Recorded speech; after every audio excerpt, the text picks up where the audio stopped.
You're listening to Constructive Living, an optimal living interview with David Reynolds and Brian Johnson.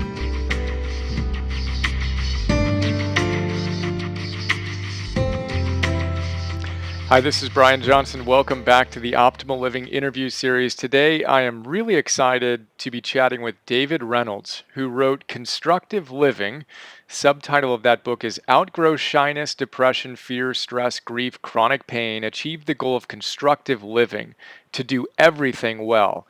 Dan Millman introduced me to David's work years ago, and when I read this book, I just fell in love with it. It's 120 pages, and I like to say it's absolutely the best book that most people have not heard of, and I so strongly recommend it. And then when I was interviewing Patricia Ryan Madsen recently, we discussed how she's such a big fan and student of David and his work and constructive living, and she connected us, and here we are. So David, I'm really excited to chat about some of my favorite ideas, and I really appreciate you taking the time to chat today.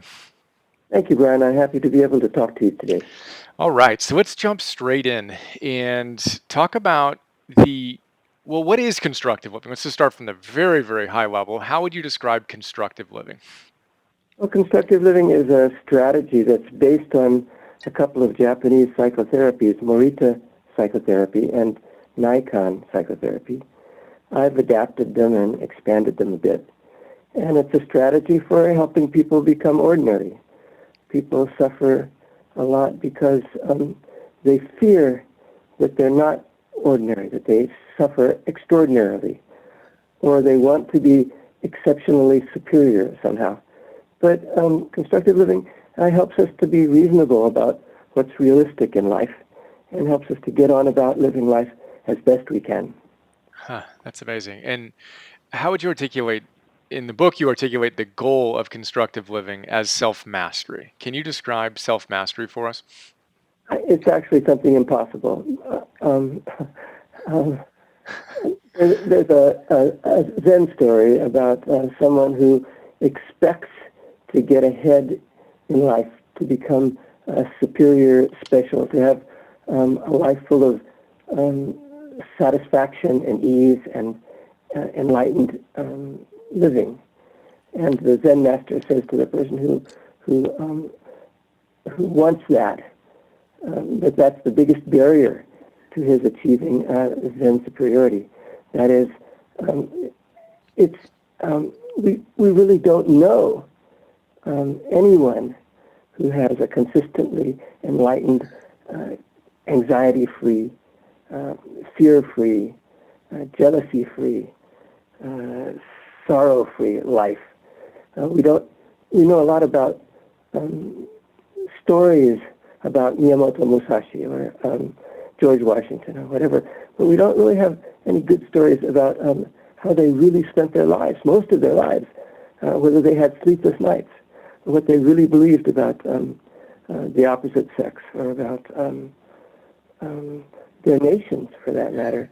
We don't know what they did when they were hungry or constipated. Did they get unpleasant feelings, and were they unusually angry in those moments? There aren't stories about that. So whatever the magic that we know about other people, we miss the fact that everybody in the world on some level is ordinary. Yeah, bringing us back to the ordinary again. And I love that you say that there are no enlightened people. There are only more or less enlightened moments, right? That's right. We all have a variety of moments. That's why we say in constructive living, many me's, we're all changeable. Many what? Many me's. There's more than one, just one me. There are many. Yeah. Many me's. That's great. I've heard of mini me's, but I hadn't heard of many me's. That's good. Well, so then how do we go about living constructively? And we can maybe navigate that through the 5 principles. I'd love to walk through that. So in your constructive living, my understanding is you articulate the 5 principles, which... Read me some of those 5 principles. Yeah. I'd like to hear myself. It's been, 30 years since I read that? It has. Well, let's walk through them, and then we can go into them in detail. But I'll share all 5 right now, and then we'll go through them one by one. So the first of the 5 principles is feelings are uncontrollable directly by the will. The second principle, feelings must be recognized and accepted as they are. The third, every feeling, however unpleasant, has its uses. The fourth, feelings fade in time unless they are re-stimulated. And then the fifth, feelings can be directly influenced by behavior. So I'd love to hear your thoughts on each of those. So feelings are uncontrollable directly by the will. And for people not familiar with your work yet, a big idea that I got from your book is that feelings follow behavior, and that too often we think that we should feel a certain way before we do something. And you flip that around and say, look, now what needs to be done. And the way that you articulate feelings in this context has been deeply impactful for my life. So I'm excited to hear your thoughts on each of those principles. Does that sound like a good idea? Fine. For example, we're taught in our culture that you should have confidence before you start doing something, before you start a new job, or before you go into college or whatever, or before you ask somebody out on a date. And the reality is that the order of things is that you do something, and if you're successful at it, then the feelings of confidence come. So it's not a matter of somehow getting your mind into shape in some particular position so that you can act. It's rather a matter of risking some behavior and then seeing how that works out. I often write about that I'm afraid to fly, and you know that I fly all the time. I fly to Japan twice a year. I fly around the United States lecturing, and I fly scared to death. I make sure that my will is in proper order before I get on a plane. And people will say, no, you must overcome your fear of flying before you can fly. And I say, no, that's not true. What you need to do is buy an airline ticket. And you can check out the reality of that. You can get on a plane feeling scared, but you can't get on a plane without that airline ticket. The behavior is what's really important. Oh, that's so good. And just to go into that, the fear line, you have one of the best lines I've ever read about fear. You say that anyone who says he isn't afraid of anything is both stupid and lying. I think that's the best. Can you tell us about that? It's sensible to be afraid of fearful things. A good soldier will tell you about courage, but he'll also tell you about feeling the fear and going ahead with what his training has taught him to do.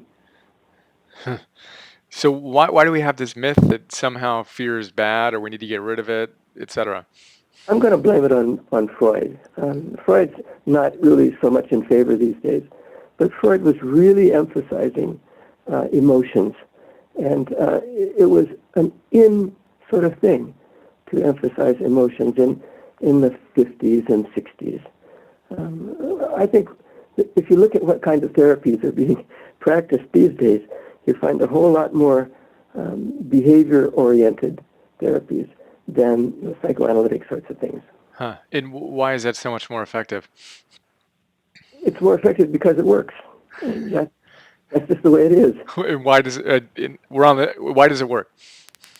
Because once you behave, it has an effect on the world, and you get some feedback from reality. I was giving a lecture one time, and a man stood up in the back of the room and said, Dr. Reynolds, he said, I don't agree with what you're saying. I think that what I think and what I feel actually directly influences the world. It influences reality. And you've been saying that my thoughts and feelings, they have no direct effect on the real world. And I stood there in the front of the room, and I had my head bowed and my eyes closed. And he said, well, Dr. Reynolds, what do you think about that? I'm disagreeing with you completely. And I finally looked up at him and said, what I've been doing right now is thinking that I wish that fellow would shut up and sit down. But he didn't do it until I said something, until I behaved. Doing is the key. I love it. So let's go into again the whole idea of feelings follow behavior, and then you talk about the fact that we can do depression. Talk to us about how we do depression. Yeah, by the way, I must say that feelings do follow behavior, but they don't always follow behavior in the direction that we want them to follow. When we use our behavior sensibly, for example, if a person's depressed, one of the things that actually good scientific research shows these days is that physically moving around is helpful with a whole lot of depressions. So there's something about getting up and cleaning your room as a superior activity to sitting on the couch and trying to make yourself feel better just by some sort of mental activity. Mm-hmm. So it's important that that we use our behavior sensibly in a realistic kind of way, and often that will result in the kinds of feelings of success and so forth that we're hoping for. But sometimes it doesn't work. Sometimes you can do all the right things, and you just don't feel better, or you don't feel confident, or you don't feel exactly what you wanted to feel. And that's okay, because just the doing of those things in itself is important. And you talk about just the simple act of curling ourselves up into a depressed state physically. Depression will follow that state, and so just simply moving through that, actually exhibiting some behaviors of what a happier version of us would do, can generate some of those. Obviously, it's not all the time, but something powerful in that. So you also share a story that I love in the book about Copernicus and this idea that we think we are the center of the universe. Can you tell us about that? And you share a great Japanese word that talks about being self-centered and selfish in its alternative. Yeah. Can you describe that to us? Jikochushin is the Japanese word. It means the self in the center of the mind, essentially. It means that the focus is on yourself. And a lot of people believe that, worry that other people are paying a lot of attention to them, are noticing what they're doing. A shy person, for example, thinks that all the people around him are noticing what he's doing. And if he's shinky, that's from that shinke shitsu word, the Japanese word. It's a kind of a sensitive, neurotic person. A shinky person is really careful about all the things that he's doing because he's worried about what other people are going to think about him. It's fairly common, by the way, when people get up in front of a group of people to give a speech, that they feel a certain amount of anxiety and worry. And that, again, that worry is normal and natural because we want to do well. We want other people to like us. We want other people to respect us and admire us. And so when you're giving a speech, for example, you may feel some tension about what you're doing because the focus is on yourself, on how I'm doing now as I speak, rather than on those people out there in the audience. What's the best thing I can do to get my idea across to them? So that simple switch. So if you were giving a speech and you felt your heart rate increase and sweaty palms and all those other physiological factors, and you notice, wow, I'm worried about how I'm going to come across, what would be would you have a certain type of self-talk to extend into? Yeah, that's natural. I want other people to like me. And how is that person who's sitting in the front row, who seems to be looking up with a lot of interest in what I'm talking about, how can I get across that idea? I'm really careful when I give speeches, by the way, to dress in an ordinary way and have my hair cut in an ordinary way and talk as I'm talking now, using ordinary terms, ordinary speech, because I want to disappear and have the content of what I'm talking about be what flows across to the ears of the people who are out there listening. That's amazing. And basically get ourselves out of the way. Are there any other practices that you engage in to kind of see the connectedness and to kind of get out of that self-centered perspective? Yeah, well, there are ordinary things that we can do. I've learned, for example, anyone who's lived in a foreign country, I used to spend about half of every year in Japan. Anybody who's lived in a foreign country for a while learns the value of the ordinariness of everyday life, how to do banking, how to get the clothes washed, how to buy food, how to order food, and so forth, how to get one's sleep at appropriate times and in appropriate places. Those ordinary, taken for granted parts of our everyday life are really important and jump out at one who lives in a foreign country for a while. So it's important to be aware, to learn sensible, realistic ways to live in the current circumstances that you're in. So I think that rather than trying to make oneself feel special or superior or unique or such an outstanding individual, one learns to do well the everyday parts of living that we all encounter. So the value isn't, I'm nothing special. In fact, I'm wearing a cap right now that says nothing special. It keeps reminding me. What's important is this reality, this particular moment, and the way that reality keeps taking care of me, whether I'm doing things exceptionally well, or whether I've in this particular moment being a jerk. I hate to use these technical terms. I appreciate you keeping it in the realm of ordinary. Let's talk about the phrase you use, now what needs to be done. I mentioned in my note that I created on it, I don't know how many times you used that phrase, but it sure seemed like a lot. Tell us the significance of it. Reality keeps kindly bringing to us things that need to be done. Right now, we need to be carrying on this conversation. In a little while, I may need to be fixing my dinner. How boring life would be if reality didn't kindly present to us a string of things, one after another, that needs to be done. And what's interesting is that once something gets done, that results in reality presenting us with something else that needs to be done. The next thing that needs to be done.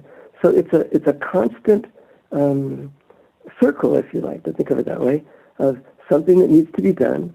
I do it. Oh, something needs to be done.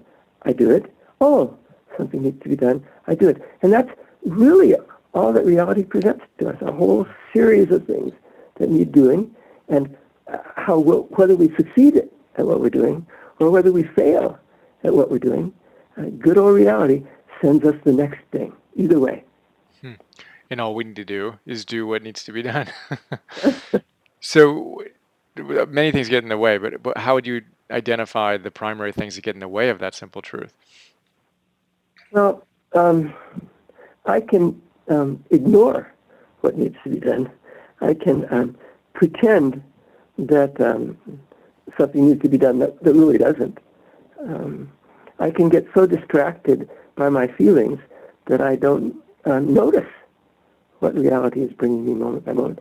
And that's why most of the assignments that we give folks in constructive living have to do with paying attention to the circumstances that one finds oneself in and responding to those circumstances realistically. So, for example, if I give the assignment for somebody to take a walk around the block, I'll give that assignment to somebody who's got a lot of self-centeredness and is worried about that they suffer unnecessarily and more than other people and so forth. They might get a simple assignment to just walk around the block. But while they're walking, they're to pay attention to all sorts of things, the cars that they pass, the lawns of the people's homes that they pass, the traffic lights that confront them as they walk around the block, and so forth. So that their attention gets focused outside of themselves as much as possible. They're already doing too much of the self-focus. They need some practice in getting themselves out there, in losing themselves in the situation. And we all have experiences in which we are completely lost in the situation that we're in. For example, when you read a novel, for example, and for moments of time, you are that character. Or when I'm on a plane, for example, I paint postcards. I paint little flower postcards when the plane hits turbulence, only when the plane hits turbulence. And I have a collection of hundreds of postcards that I've painted when the plane hit turbulence. What I really want to do to distract myself from my feelings and to get about into the world more, what I really want to do, because big muscle activity is the easiest way to distract yourself when you're upset, what I really want to do on a turbulent airplane is get up and sweep the aisles. But of course that's not permitted. I have to sit there with my seatbelt fastened.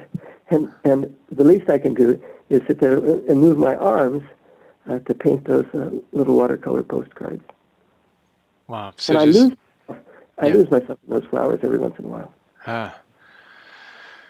Amazing. So bringing ourselves to that moment and just the discipline and the practice. I was going to ask you what the exercise is or what they are that you suggest to your students.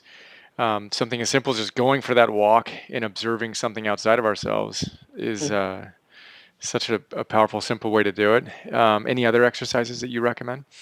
Yeah, but before I suggest those, I want to make it very clear that these aren't aimed at making you be superior or to lead a life of endless confidence and skill at living.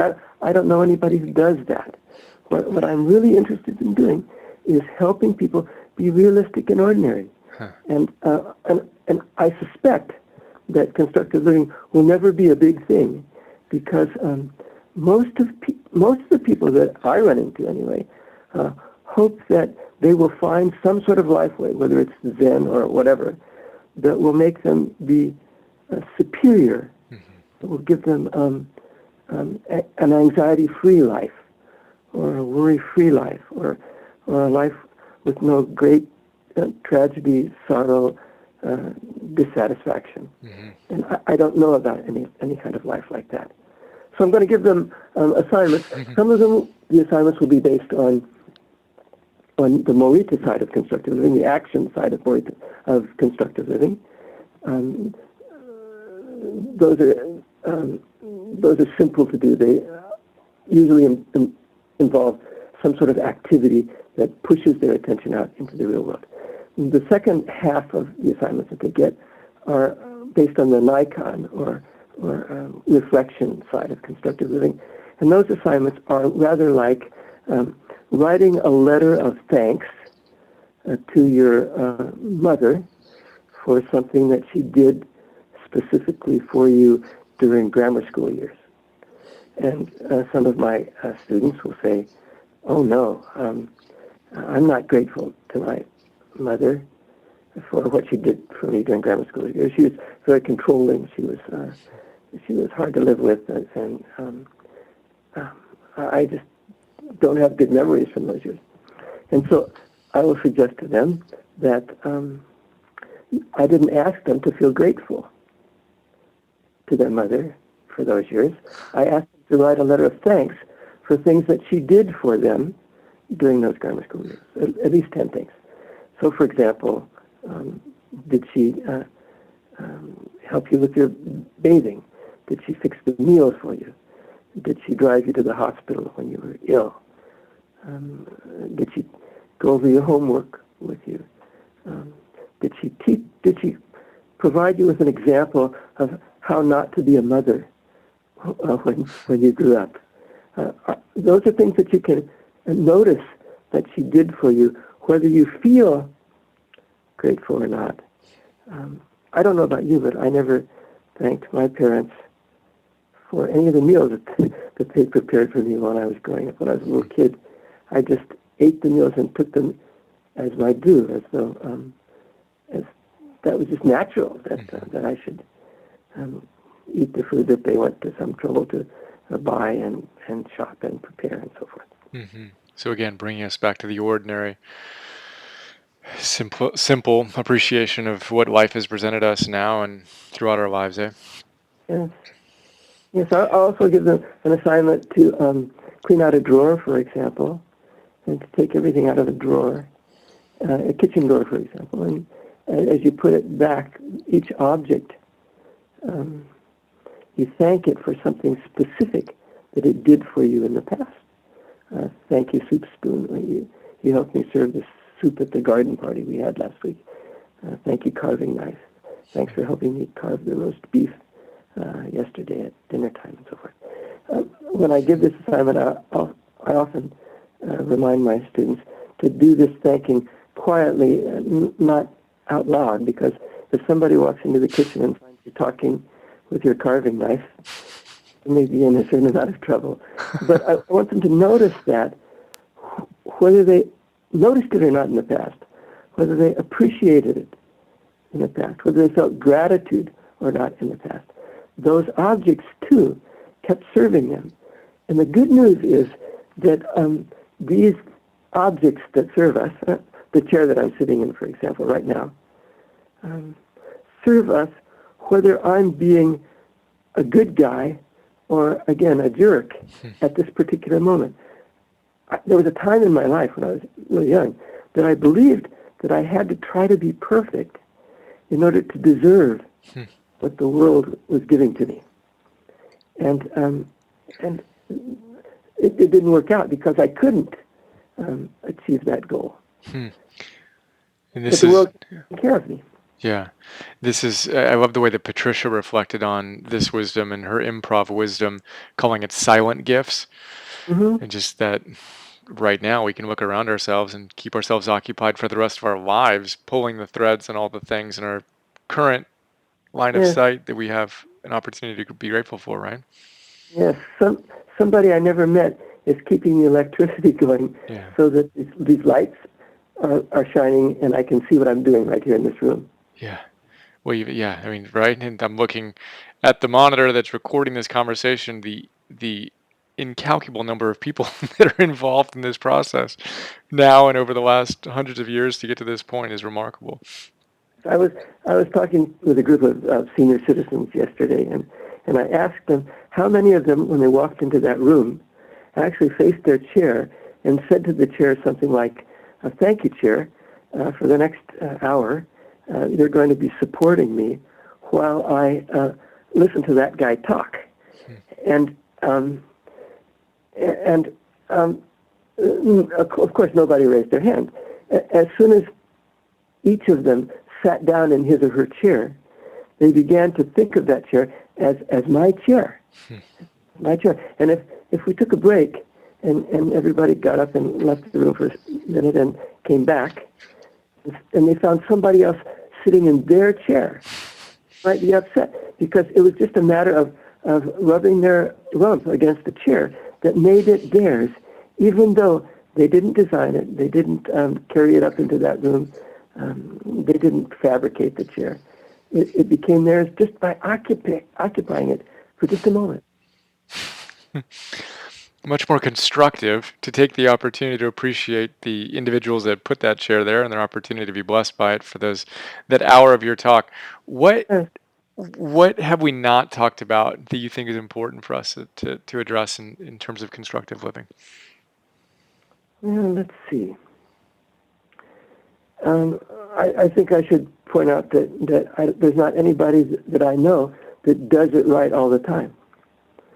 So what you want to do when you're not living up to the standards that you set for yourself is to notice that and get back on your horse, get back on what needs to be done, so that it's not a matter of beating yourself up for failing to live up to your own standards. It's a matter of noticing and then doing what needs to be done next. It's an extraordinarily simple formula, isn't it? And hard to do. Yeah. It's so liberating though, just to get out of the story that we need to be perfect, and that if we are not perfect, then it's because something is wrong with us and we're the only ones that have that issue, and that ordinariness, the common humanity, and the opportunity to get back on the horse and take this moment as the next chance to express ourselves even more fully, right? Exactly right. Wonderful. I like to wrap up these chats with two questions. One, I like to hear from you, if you're open to sharing, the practices that you've cultivated in your life. One of my big things is helping people go from theory to practice. And I love to learn what ordinary people who I admire for their ordinariness, do in their ordinary lives to help themselves stay connected. Um, is there anything that you want to reflect on that? Yeah, I reread my books every once in a while, and I'm always amazed at what I wrote. We get credit, we authors get credit for writing the books we wrote. And of course, some of my effort was involved in standing. I used to stand in front of a computer at 4 or 5 in the morning and write these books because there were no telephone calls and no visitors. And I could stand up. I had to stand up because if I sat down, I'd go to sleep. So there's some effort involved in that. But there's also the matter of something put those thoughts into my mind. And I have no idea whether the thoughts that ended up in the books, where those thoughts came from. They happened to me just like feelings happened to me. So rereading the books and thinking, oh, that's interesting, is a good reminder of how the books too are borrowed. I get the credit for them, thanks, but the ideas for the books, what went into the books, are borrowed from Morita and Yoshimoto, the fellow who founded Nikon, and from that nowhere place that happens at 5 o'clock in the morning. Beautiful. And you may have already described it, but I'd like to ask the question, if you were going to share one piece of wisdom, you could only share one piece of wisdom, what would that be? Accept reality the way it is. That includes your feelings and what needs to be done, and then go about and do it. Wonderful. David, thank you so much for your wonderful ordinariness. I appreciate you and excited to share this. Thank you for your time, Brian. Okay.